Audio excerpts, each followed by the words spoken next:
अस्सलाम बच्चे, कैसे हैं सब लोग? ऑप्शन सब ठीक होंगे। आज हम 10th क्लास की केमिस्ट्री चैप्टर 17 का टॉपिक देखेंगे, केमिकल रिएक्शन के दौरान मास का तब्दील होना।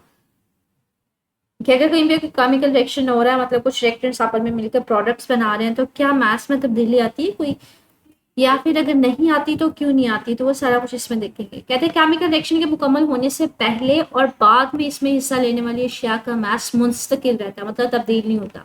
मतलब अगर कोई चीजें रिएक्शन कर रही हैं, कुछ रिएक्टेंट्स जो हम आपस में रिएक्शन कर रहे हैं, तो जितना रिएक्टेंट्स का मास होगा, रिएक्शन के बाद जो प्रोडक्ट्स आएंगे, प्रोडक्ट का मास भी उतना ही होता है। मतलब जितना रिएक्शन से पहले वाली चीजों का मास होता है, उतना ही बाद वाली चीजों का ओवरऑल मास होता है। मास में किसी किस्म की तब्दीली नहीं आती। कहते हैं ऐसा होना कानून बकाए मादा के तहत जरूरी है। कानून बकाए मादा हमें क्या कहते हैं कि हमारे पास जो पूरी यूनिवर्स का जो मास है वो सेम रहता है, उसको आप तबाह भी नहीं कर सकते, आप नया मैस बना भी नहीं सकते। जितना मैस है वो उतना ही रहता है। तो केमिकल रिएक्शन में जितना हमारे पास रिएक्शन से पहले रिएक्टेंट्स का मैस होता है, उतना ही जो बाद में चीज आएगी प्रोडक्ट, उसका मैस भी उतना ही होगा। मैस में तब्दीली नहीं होगी। ताहम बास रिएक्शंस के बारे में कहते हैं, कुछ रिएक्शंस में हमें ऐसा महसूस होता है कि मुकम्मल होने पर इनके मैथ्स में थोड़ा फर्क आ गया है, कि रिएक्शन से पहले कुछ मैथ्स था, लेकिन जो प्रोडक्ट आया उसका मैथ्स है वो हमें कम ज्यादा लग रहा होता है, कुछ फर्क हमें महसूस हो रहा होता है। कहते हैं ऐसा क्यों होता है? कहते हैं ऐसा अक्सर उन रिएक्टेंट्स में होता है जिनमें रिएक्टेंट्स या प्रोडक्ट्स में कोई गैस मौजूद हो। मतलब अगर कोई रिएक्टेंट्स है, वो उन्होंने रिएक्शन किया, प्रोडक्ट आए, प्रोडक्ट में अगर कोई गैस मौजूद होती है, वो गैस क्या होती है, वो बाहर निकल जाती है, तो हमें प्रोडक्ट का मैथ्स कम लग रहा होता है। जैसे मिसाल के तौर पर अगर आपको वो बता रहा है कि कहते फर्ज करें हमने ये रिएक्शन करवाया, हमारे पास कैल्शियम कार्बोनेट थी, ये रिएक्टेंट था, ठीक है। ये रिएक्शन से पहले की चीज थी। जो रिएक्शन से पहले की चीज होती है उसको रिएक्टेंट बोलते हैं।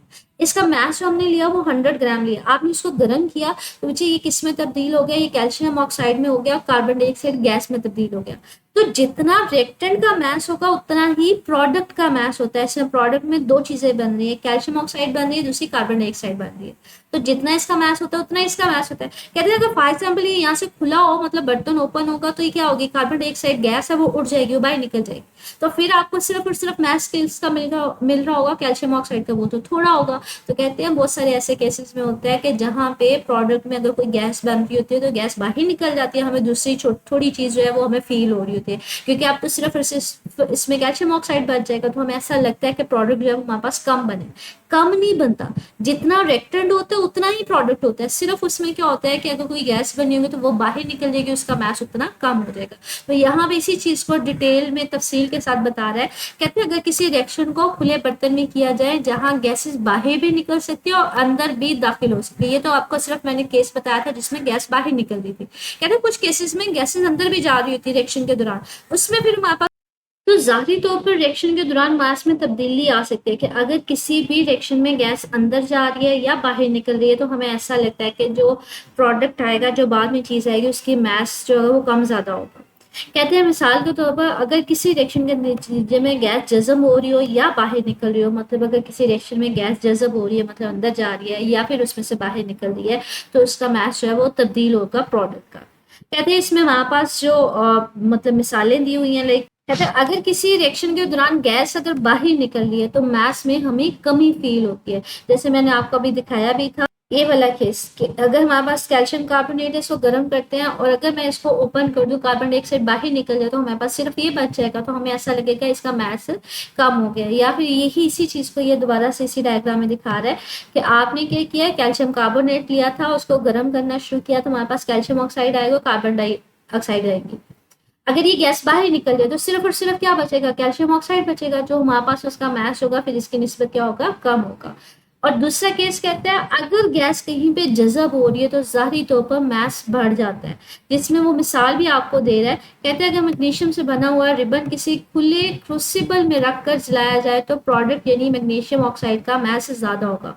यहाँ पे देखने मुझे एक छोटी सी बात है, यहाँ पे तो गैस बाहर निकल रही थी, तो हमने कहा हमारे पास ओवरऑल क्या हो गई, प्रोडक्ट जो है वो कम रह जाएगा, क्योंकि गैस बाहर निकल गई, उसका मास तो हम शामिल ही नहीं कर रहे।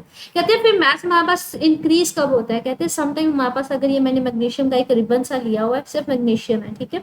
जब आप इसको जलाना शुरू करते हैं ना, तो ये क्या करता है, मैग्नीशियम अपने इर्द गिर्द से ऑक्सीजन को जज़ब करना शुरू करता है। तो ये ऑक्सीजन उसने कहाँ से लिया? अपने माहौल से लिया। तो ये जब दोनों जलते हैं, मतलब मैग्नीशियम ऑक्सीजन की मौजूदगी में जलता है, तो ये ना हमारे पास एक व्हाइट कलर का पाउडर जो है ना, मैग्नीशियम ऑक्साइड इकट्ठा होना शुरू हो जाता है। आपने सिर्फ क्या लिया था? आपने मैग्नीशियम लिया था।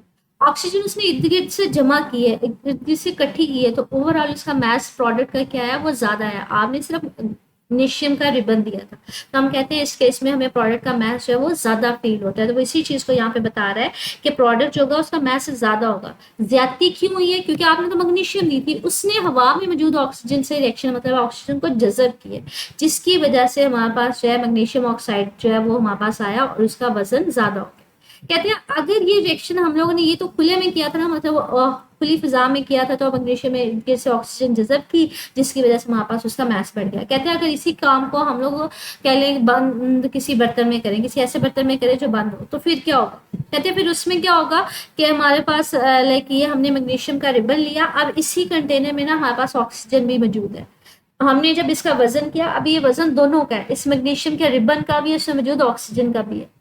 ऑक्सीजन के साथ मैग्नीशियम ने रिएक्शन किया, तो हमारे पास ये देखें ये जल के ना ये हमारे पास व्हाइट सा पाउडर सा बन गया, तो हमारे पास अब प्रोडक्ट जो है उसका मास भी उतना ही होगा। यहाँ पे कहते हैं अगर इसको बंद बर्तन में लेंगे तो इसमें ऑक्सीजन भी मौजूद है, इसमें मैग्नीशियम भी मौजूद है। अब वो दोनों का मैच है, तो ये ओवरऑल पहले मैच दोनों का है, यहाँ पे भी मैच दोनों का है।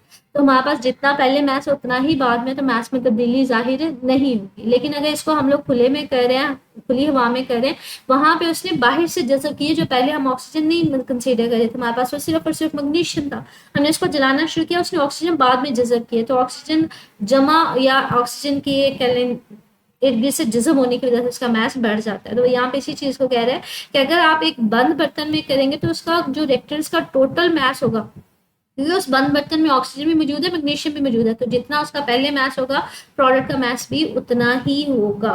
तो इस सारे पैराग्राफ में हमने पढ़ा क्या? हमने ये पढ़ा कि केमिकल रिएक्शन के दौरान मास में तब्दीली नहीं आती। अगर कहीं पे तब्दीली आती है तो वो किसकी वजह से आती है? वहां पे अगर कोई गैस मौजूद है, हमें मास का भी ज्यादा महसूस होता है। अगर किसी भी रिएक्शन में हमारे पास गैस जज़ब हो रही हो तो मास हमें ज्यादा महसूस होगा, जैसे उसने मैग्नीशियम रिबन की मिसाल दी है। और अगर हमें कम मास कब महसूस होता है? जब किसी में से गैस बाहर निकल रही हो। तो वो अगर किसी रिएक्शन में से गैस बाहर निकल रही है, गैस बन रही है, तो किस तरह से तब्दीली आएगी, वो यहाँ पे इसी चीज को बता रहा है। आगे उसी का ये छोटा सब टॉपिक है, कहते हैं केमिकल रिएक्शन के दौरान गैस का बनना, कि अगर किसी केमिकल रिएक्शन में गैस बन रही है तो किस तरह से फिर उसके मास में तब्दीली आएगी। कहते हैं अगर डाइल्यूट हाइड्रोक्लोरिक एसिड और मार्बल चिप्स में से कैल्शियम कार्बोनेट को बोलते हैं, कहते हैं अगर इन दोनों के खुले बर्तन में रिएक्शन करवाया जाएगा ना, तो प्रोडक्ट में ये तीन चीजें बन रही होती हैं।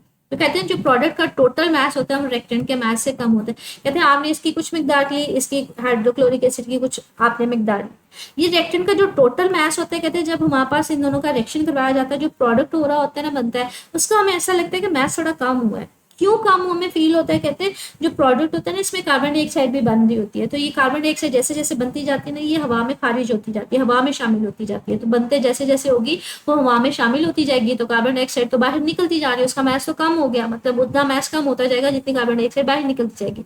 तो हम जब प्रोडक्ट का मास लेते हैं, हम इन दोनों का लेते हैं, यूजली कार्बन डाइऑक्साइड को हम कंसीडर ही नहीं करते, इसलिए हमें ऐसा फील होता है कि प्रोडक्ट का मास कम है रिएक्टेंट की निस्बत। मतलब यहाँ पे इसी चीज को शो कर रहा है कि अगर आप ये रिएक्शन है जो मतलब कुछ इस तरह से करवाएंगे कि हमारे पास स्टार्टिंग में आपने कैल्शियम कार्बोनेट लिया और उसको डाइल्यूट मतलब एक्वस सोल्यूशन जो मतलब लिक्विड फॉर्म में HCl उसमें हल किया, ये स्टार्टिंग में रिएक्शंस है, ठीक है, रिएक्टेंट्स है जो रिएक्शन से पहले आपने कैल्शियम कार्बोनेट लिया और हाइड्रोक्लोरिक एसिड लिया, इसका मास कितना 50 ग्राम टोटल मास इसका, ये रिएक्टेंट का मास है। आपने दोनों का रिएक्शन करवाया तो हमारे पास क्या चीज बनी? एक तो हमारे पास कैल्शियम क्लोराइड बना, दूसरा हमारे पास पानी बना, और तीसरा कार्बन डाइऑक्साइड। टोटल मास इसका भी उतना ही होगा प्रोडक्ट का, लेकिन कहते हैं जैसे जैसे ये प्रोडक्ट बनता है कार्बन डाइऑक्साइड बाहर निकलती जाती है। अगर कार्बन डाइऑक्साइड बाहर निकलती जाती है तो उतना मास उसका क्या होगा? वो कम हो जाएगा, तो इसलिए हमें प्रोडक्ट का मास जो है वो कम फील होता है। कहते हैं कहीं पे रिएक्शन हो रहा हो तो अगर आपने ग्राफ बनाना हो इर्तिकाज और वक़्त के दरमियान, इर्तिकाज का मतलब है कंसंट्रेशन, मिकदार के दरमियान और वक़्त के दरमियान। तो अगर हमारे पास एक्स एक्सिस में हमने वक़्त ले लिया और वाई एक्सिस में हमने इर्तिकाज मतलब उसकी कंसंट्रेशन ली, स्टार्टिंग में क्या होता है? सिर्फ और सिर्फ हमारे पास रिएक्टेंट्स होते हैं, स्टार्टिंग की चीज़ है, सिर्फ हमने रिएक्टेंट्स लिए, तो शुरू में इर्तिकाज जो होता है हमारे पास ये रिएक्टेंट्स मैक्सिमम होते हैं, उसकी कंसंट्रेशन उसकी मिकदार मैक्सिमम होती है। अभी रिएक्शन स्टार्ट नहीं करवाया, अभी हमारे पास सिर्फ और सिर्फ रिएक्टेंट्स है। इस टाइम पे अभी तो कोई प्रोडक्ट भी नहीं बना होगा क्योंकि हमने अभी कोई रिएक्शन ही नहीं स्टार्ट करवाया, तो हमारे पास प्रोडक्ट की कंसंट्रेशन या प्रोडक्ट की मिकदार क्या होती है? 0 होती है। लेकिन जैसे जैसे आप इसको मिक्स करते हैं या रिएक्शन करवाते जाते हैं तो ये इस्तेमाल होते जाएंगे, यूज होते जाएंगे, तो रिएक्टेंट से देखें ऐसा ऐसा कम होते जाएंगे। और हमारे पास ये यूज होंगे, रिएक्शन करेंगे तो प्रोडक्ट्स देना शुरू कर देंगे, तो इसलिए प्रोडक्ट्स की मिकदार जो होगी वो बढ़ती जाएगी। तो एक पॉइंट पे आता है कि रिएक्टेंट्स बिल्कुल कम हो जाते हैं, प्रोडक्ट्स होते हैं वो मैक्सिमम हो जाते हैं, क्योंकि ऐसा ऐसा हल होके आपको प्रोडक्ट देना शुरू हो जाएंगे, तो ये खुद ऐसा ऐसा यूज होते रहेंगे, इस्तेमाल होते रहेंगे, तो ये कम होते जाएंगे और प्रोडक्ट्स क्या होंगे वो बढ़ते जाएंगे। तो वो एक छोटा सा ग्राफ इसी चीज को एक्सप्लेन कर रहा है। कहते हैं अगर रिएक्शन को करवाया जाए, आगे बढ़ाया जाए, तो रिएक्टेंट्स के इर्तिकाज ऐसा ऐसा कम होते जाते हैं, मतलब जो रिएक्टेंट्स है वो ऐसा ऐसा कम होते जाएंगे। क्यों? क्योंकि रिएक्शन के दौरान इस्तेमाल हो रहे हैं, ठीक है। ये आपस में रिएक्शन करते जाएंगे तो कम होते जाएंगे, इस्तेमाल होते जाएंगे। और प्रोडक्ट शुरू में जीरो थे, लेकिन जैसे जैसे रिएक्शन होगा प्रोडक्ट्स बढ़ते जाएंगे, उनमें इजाफा होता जाएगा, हत्ता कि रिएक्शन मुकम्मल होने पर इर्तिकाज ज्यादा से, मतलब जब रिएक्शन पूरा हो जाता है तब हमारे पास क्या होता है, प्रोडक्ट्स मैक्सिमम होते हैं और रिएक्टेंट तकरीबन सारे इस्तेमाल हो गए होते हैं, ठीक है। तो ये हमारे पास एक तो ओवरऑल लॉन्ग क्वेश्चन है, ठीक है। केमिकल रिएक्शन के दौरान मैच किस तरह से तब्दील होता है, ठीक है। उसके अलावा इसमें शॉर्ट क्वेश्चन बन रहे हैं, जैसे कि केमिकल रिएक्शन के दौरान मैच किस तरह से तब्दील होता है, और दूसरा मतलब कोई तब्दीली नहीं आती, आपने ये बताना है। इसमें शॉर्ट क्वेश्चन है कि अगर हमारे पास जो मैच में तब्दीली आती है वो क्यों आती है, तो अगर किसी प्रोडक्ट या रिएक्टेंट में गैस मौजूद है इसलिए हमें मैच में फ़र्क महसूस होता है, तो ये आपने बताना है, ठीक है। ऐसा महसूस क्यों होता है, मतलब मैच में फ़र्क क्यों महसूस होता है। मैच में फ़र्क बेसिकली अगर कहीं पे गैस मौजूद है। मैथ्स में इजाफा कब हमें महसूस होता है, अगर कोई रिएक्शन है जिसमें गैस जज़ब हो रही है, तो ये उसमें जज़ब हो रही है तो मैथ्स हमें ज़्यादा महसूस होगा, जिसमें ये वाली मिसाल है मैग्नीशियम को अगर रिबन को हवा में जलाया जाए। हमें मैथ्स कम कब महसूस होते हैं, अगर किसी रिएक्शन में से गैस बाहर निकल रही है तो उसका मैथ्स हमें कम महसूस होगा। इसकी मिसाल बच्चे ये वाली है कि जैसे कैल्शियम कार्बोनेट को हमने हाइड्रोक्लोरिक एसिड में हमने उसकी साथ रिएक्शन करवाया तो हमारे पास कार्बन डाइऑक्साइड है जो बाहर निकल रही है, तो हमें प्रोडक्ट का मैथ्स जो है वो कम फील होगा। तो ये इसकी मिसाल में ये अलहदा से शॉर्ट क्वेश्चन बन सकते हैं कि अगर आपसे पूछा जाए ग्राफ को एक्सप्लेन करें इर्तिकाज और वक़्त के दरमियान, तो ये ओवरऑल तो लॉन्ग क्वेश्चन है, लेकिन इसमें छोटे छोटे शॉर्ट क्वेश्चंस भी बन रहे हैं, ठीक है। जैसे ये एक तमीरी फिक्र का सवाल है, कहते हैं एक ऐसे रिएक्शन की मिसाल दें जिसके दौरान मास बढ़ जाता है, तो वो भी हमने टॉपिक देखा है कि जब मैग्नीशियम रिबन को जलाया जाता है, तो ये हमने उसकी मिसाल देखी थी ना बच्चे, उसकी मिसाल आपने जस्ट लिखनी है, तो वो उसकी ये वाली मिसाल आ जाएगी, ठीक है।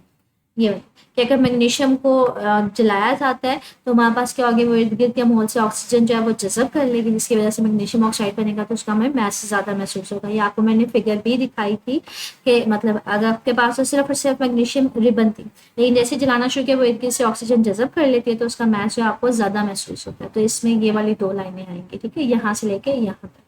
तो मज़ीद बच्चे कुछ पूछना हो कमेंट सेक्शन में पूछ लीजिएगा। ओके, अल्लाह हाफिज़।